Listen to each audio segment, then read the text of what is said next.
Hello दोस्तों, आज TV में एक बार आपका फिर से स्वागत है। दोस्तों, हमारे कुछ यूजर्स, हमारे कुछ सब्सक्राइबर्स जो आज टीवी के रेगुलर सब्सक्राइबर्स हैं या यूँ कहे कि व्यूअर्स हैं या फिर यूजर्स हैं, वो हमसे पूछ रहे थे कि पपाया यानी कि पपीते में फर्टिगेशन शेड्यूल को किस तरह से डिज़ाइन करें। क्योंकि इससे पहले हमने अपने यूट्यूब चैनल पे कुछ वीडियोस पब्लिश किए थे, डाले थे, जिसमें हमने कैप्सिकम चिलीज़ के लिए एक फर्टिगेशन शेड्यूल बताया था। कॉलीफ्लावर्स, ब्रोकली और कैबेज यानी कि जो कोल्ड क्रॉप्स होती हैं उनके लिए एक फर्टिगेशन शेड्यूल बताया था। इसके अलावा टमाटर और ब्रिंजल के लिए हमने एक फर्टिगेशन शेड्यूल बताया था और इसे लोगों ने पसंद किया है। और इसी को शायद देखने के बाद ही हमारे कुछ यूजर्स हैं, कुछ के मैं आपको नाम मेंशन करूंगा, जैसे छत्तीसगढ़ से पंकज जी हैं और गुजरात से महिपाल जी हैं। इसी तरह से कुछ और यूजर्स हैं जिन्होंने ये रिक्वेस्ट की थी एक तरह से कि पपाया का फर्टिगेशन शेड्यूल उन्हें चाहिए। तो दोस्तों, पपाया यानी कि पपीता एक लंबे ड्यूरेशन की क्रॉप है और मैं पिछले 2-3 दिनों से, जब से उनकी एक क्वेरी थी, मैं खुद अपने एंड पे एक वर्कआउट कर रहा था और उसी के बेस पे एक फर्टिगेशन शेड्यूल मैंने बनाया है। क्योंकि पपाया के ऊपर हमने काम किया है, पर इतना ज़्यादा हमने डायरेक्टली पपाया के ऊपर काम नहीं किया है। पर मैंने कुछ एक्सपर्ट्स जो हाईटेक फार्मिंग में अपना योगदान दे रहे हैं, उनसे डिस्कशन के बाद और खुद का जो मेरा तजुर्बा है, मेरा एक्सपीरियंस है, उसके बेस पे मैंने फर्टिगेशन शेड्यूल बनाया है। और ये फर्टिगेशन शेड्यूल हमने पहले भी वेजिटेबल्स पे यूज किया है। सिंपल फर्टिगेशन शेड्यूल है और काफ़ी ज़्यादा इफेक्टिव ये फर्टिगेशन शेड्यूल है। जो भी लोग पपाया की खेती करते हैं, सीडलिंग्स का काम करते हैं, वो ये पर्टिकुलर शेड्यूल एक बार फॉलो करके देखें और कमेंट करके हमें ज़रूर बताएं कि इसके रिजल्ट्स उन्हें कैसे मिले हैं। हमें पूरी उम्मीद है कि आपको अच्छे खासे रिजल्ट्स इसके मिलेंगे। सबसे पहले हम कुछ पॉइंट्स क्लियर करना चाहेंगे। दोस्तों, नॉर्थ इंडिया की बात अगर हम करें तो इसमें पपाया की जो सीडलिंग्स तैयार होती है, इसमें एक वैरायटी है जो सबसे ज़्यादा लगाई जाती है। रेड लेडी 786 एक वैरायटी है और इसकी जो नर्सरी तैयार की जाती है, आप ये कह सकते हैं कि 90% से ज़्यादा इसी की सीडलिंग्स यहाँ पे बनती है। एक शॉर्ट ड्यूरेशन ये क्रॉप है और ये ड्वार्फ एक वैरायटी है। रेड लेडी 786 ताइवान की ये वैरायटी है और काफ़ी ज़्यादा लोगों में ये पॉपुलर भी है। इसकी जो सीडलिंग्स तैयार की जाती है वो जनवरी से लेकर मार्च के महीने तक सीडलिंग्स तैयार की जाती है और ऐसा माना जाता है कि इसकी ट्रांसप्लांटेशन बारिशें शुरू होने से पहले यानी कि जून जुलाई से पहले हो जानी चाहिए। अप्रैल मई जून में इसकी ट्रांसप्लांटेशन है वो अगर हो जाती है तो इससे आपको काफ़ी अच्छे रिजल्ट्स मिलते हैं। फर्टिगेशन शेड्यूल के लिए हम बताना चाहेंगे कि दोस्तों, किसी भी प्लांट्स को 17 ज़रूरी एलिमेंट्स की ज़रूरत पड़ती है, न्यूट्रिएंट्स की ज़रूरत पड़ती है। इनको हम ब्रॉडली 2 कैटेगरीज में डिवाइड करते हैं। एक है मैक्रोन्यूट्रिएंट्स और दूसरा है माइक्रोन्यूट्रिएंट्स।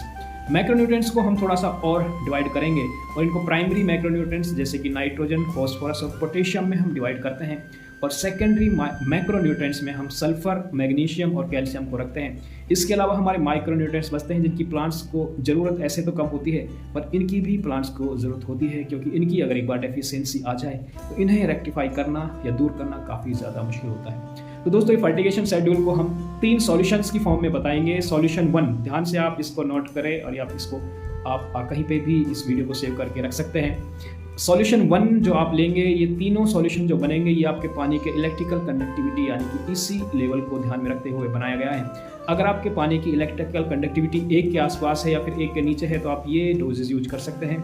अगर ऐसा नहीं है तो आप अपनी डोज, अगर आपकी इलेक्ट्रिकल कंडक्टिविटी ज़्यादा है तो आप अपनी डोज कम ले सकते हैं। इलेक्ट्रिकल कंडक्टिविटी कम है तो ये डोज है, इससे आप बढ़ा भी सकते हैं। मैं जो डोज बता रहा हूँ ये 1 माइक्रोसीमेंस पर सेंटीमीटर होता है या 1000 मिलीसीमेंस पर सेंटीमीटर होता है। इसके बेस पे आपको बता रहा हूँ। अगर आपकी इलेक्ट्रिकल कंडक्टिविटी आपके पानी के लेस देन 1 है या 1 है, तब ये फर्टिगेशन शेड्यूल आपके लिए काम करेगा। दोस्तों, आपको पहला एक सॉल्यूशन बनाना है जिसमें आपको 300 ग्राम NPK 13045 लेना है और 300 ग्राम या 350 ग्राम के आसपास NPK 12180 लेना है। इसके अलावा आपको 300 ग्राम लेना है कैल्शियम नाइट्रेट और 300 ग्राम मैग्नीशियम सल्फेट लेना है। ये चारों कंपोनेंट्स आप मिलाते हैं 300 ग्राम तो 3 चौका 12, तो ये लगभग 1200 ग्राम दवा आपकी बनती है। इससे आपको 1000 लीटर पानी में मिलाना है, तो इससे हमारी कंसंट्रेशन करीब 1.2 ग्राम पर लीटर के हिसाब से आ जाती है। सॉल्यूशन 1 आपका तैयार हो जाता है। इसके बाद आपको एक और सॉल्यूशन बनाना है जिसमें आपको लेना है NPK 1818 और मल्टीप्लेक्स कंपनी का जीवरस, जिसके अंदर ह्यूमिक एसिड और फल्विक एसिड होता है। इसकी डोज आपको लेनी है 2 ml पर लीटर के हिसाब से, यानी कि NPK 1818 आपको लेना है 2 ग्राम पर लीटर और जीवरस भी आपको 2 ml पर लीटर लेना है, तो 4 ml या 4 ग्राम पर लीटर के हिसाब से आपकी ये डोज बन जाती है। सॉल्यूशन 2 बन जाता है। एक सॉल्यूशन आपको और लेना है जिसमें आप मल्टीप्लेक्स का जनरल लिक्विड ही आप यूज करेंगे। ये 3 सॉल्यूशन आपके बनते हैं और इन 3 सॉल्यूशंस की कंसंट्रेशन मैंने आपको बता दी है। आप इन तीनों सॉल्यूशंस को अल्टरनेट डेज में यूज करेंगे। जैसे आपने मंडे को सॉल्यूशन 1 यूज किया तो आप एक दिन का गैप देंगे, ट्यूसडे को सॉल्यूशन 2 करेंगे, एक दिन का गैप देंगे, उसके अगले दिन सॉल्यूशन 3 करेंगे और आप ये सॉल्यूशन रिपीट करते जाएंगे अपनी सीडलिंग्स में जब तक आपकी सीडलिंग्स तैयार नहीं होती है। और इसके बीच में आपको फंजीसाइड्स और इंसेक्टिसाइड्स के लिए अलग से स्प्रे करना है।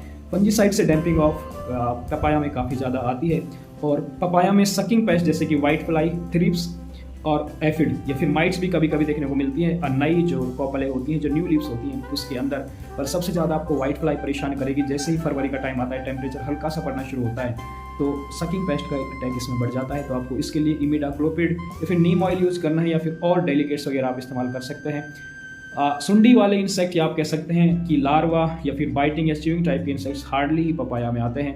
तो ये सीडलिंग्स लगभग 1.5 से 2 महीने की होती है। पहले इसको 2 तरीके से तैयार किया जाता है। एक तो आप सीधा ही पॉली बैग्स में सीड डालें या फिर आप पहले अपनी सीडलिंग्स को 1-1.5 महीने की प्रो ट्रेज में तैयार करें, फिर इसको जब ये करीब 1 से 1.5 महीने की हो जाए इसको पॉली बैग्स में ट्रांसफर कर सकते हैं। तो इस तरह से आप पपाया की सीडलिंग तैयार कर सकते हैं। फर्टिगेशन शेड्यूल जो मैंने आपको बताया, सॉल्यूशन 1, सॉल्यूशन 2 और सॉल्यूशन 3 आप अल्टरनेट डेज भी यूज कर सकते हैं। आप चाहे तो जो मल्टीप्लेक्स जनरल लिक्विड है माइक्रोन्यूट्रिएंट्स, उससे आप स्किप कर सकते हैं। आप उसको हफ्ते में सिर्फ एक बार ही रखिए, पर सॉल्यूशन 1 और सॉल्यूशन 2 आपको रेगुलर यूज करना है। तो इससे आप देखेंगे कि आपकी सीडलिंग को सभी जरूरी nutrients, nitrogen, phosphorus, potassium, calcium, magnesium, micronutrients, आपको सल्फर मिलेगा, ह्यूमिक एसिड और फल्विक एसिड यहाँ से मिल जाता है। आप एक बार ये फर्टिगेशन शेड्यूल यूज करके देखें। यकीन मानिए आपकी सीडलिंग्स, चाहे पपाया हो या और भी कोई सीडलिंग्स हो, आपकी सीडलिंग्स को गजब के फ़ायदे मिलेंगे। अगर आप ये फर्टिगेशन शेड्यूल यूज करेंगे तो आपको फ़ायदा होगा। और आप हमें कमेंट करके ज़रूर बताएं कि इससे आपको फ़ायदा होता है कि नहीं, और आपकी इस तरह की और भी क्वेरीज हैं आप वो भी हमें कमेंट करके बता सकते हैं। तो मिलते हैं दोस्तों आपको एक और इंपॉर्टेंट वीडियो के साथ। तब तक आप अपना और इस गर्मी में अपनी फैमिली का खास तौर से ख्याल रखिए। इंडिया के नॉर्थ इंडिया में 25 मई यानी कि परसों इलेक्शंस होने वाले हैं, लोकसभा के इलेक्शंस हो रहे हैं। तो आप जिस पार्टी को आप पसंद करते हैं, जिनकी विचारधारा से आप यकीन रखते हैं, आप घर से निकलिए और कोशिश करिए कि 100% आप अपना वोट का इस्तेमाल करें। अपनी फैमिली को भी इसके लिए मोटिवेट करें और जो भी आपके सगे संबंधी हैं सभी से रिक्वेस्ट करें कि वो अपना वोट का इस्तेमाल करें। और जो बदलाव आप इस देश में चाहते हैं, जो आप तरक्की इस देश में चाहते हैं, उसका आप भी सीधे तौर पर हिस्सेदार बनिए। धन्यवाद।